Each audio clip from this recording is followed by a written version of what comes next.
রাজধরপাড়া অঞ্চল। সেই রাজধরপাড়া অঞ্চলে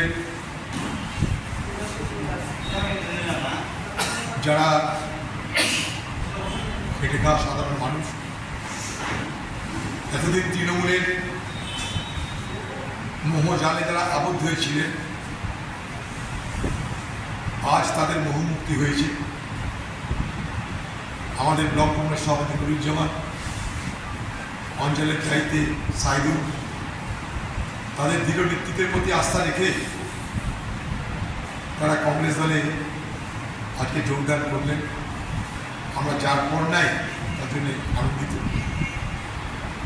এইভাবেই মুর্শিদাবাদ জেলা জুড়ে আগামী দিনে তৃণমূলের মোহের বন্ধন থেকে মুক্ত হয়ে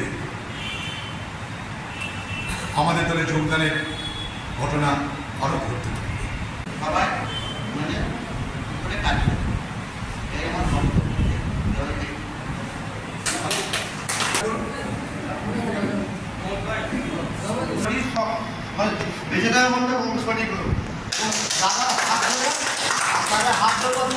থাকবে।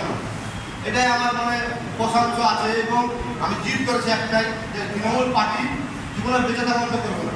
যে জিনিস যে বুথ হারা সেই বুথ আমি জিতেছিলাম, সেই বুথটাতে আমাদের কোনো কাজ হয় না। বুঝতে গেলে পাইপ লাইন করে দিয়েছে, পয়সা দিয়েছে 100 টাকা করে, এখন তো পানি পাই না।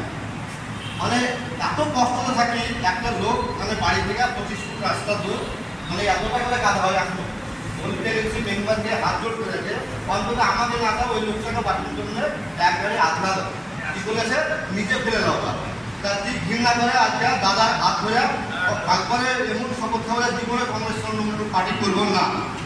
আর আমি জানি সাইদুল ভাই আছে, সাইদুল ভাই আমি জানি যে সাইদুল ভাই আমার আরও ভাইগুলো আছে, তারা করে ওরাও কংগ্রেস করে, ওরাও আমাকে বোঝাইছে যে কংগ্রেস পার্টি ভালো পার্টি। এটাকেও আমি মানে সবুজ মারা গেছে, সবুজের সঙ্গেও অনেক আমি ঘুরেছি। তার জন্য বলছি যে কংগ্রেস পার্টি সকলের সবাই মিলে মানে জানে ওই বুথটা এবং সাইদুলের সাথ সবাই মিলে দেওয়া হোক, মানে সবাই মিলে সঙ্গীত করা যাক। মানে এটা সবাইকে এখন হাত তুলে বলতে হবে যে আমি কংগ্রেস পার্টি করবো। আজকে আপনারা দাদার সামনে হাত তুলে বলতে হবে। আপনারা সবাই রাজি আছেন বলেন? কংগ্রেস পার্টি জিন্দাবাদ, অজিত সাহেব জিন্দাবাদ।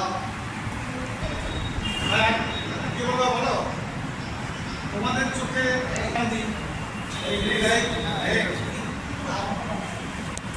আগামী দিন আরও ডবল হবে, এটা আমার খুব আশা করি যে আমি এইগুলো অনুষ্ঠানগুলো চেষ্টা করি।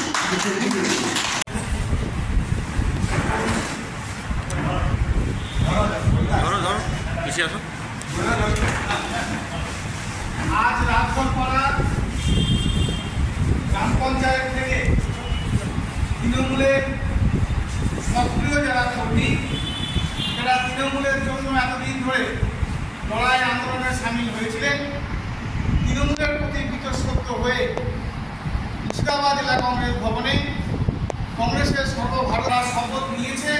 আমৃত্যু পর্যন্ত তারা অমিত চৌধুরীর হাতকে শক্ত করবে এবং কংগ্রেসের লড়াই দাঁড়াবে। বন্দে মাতরম।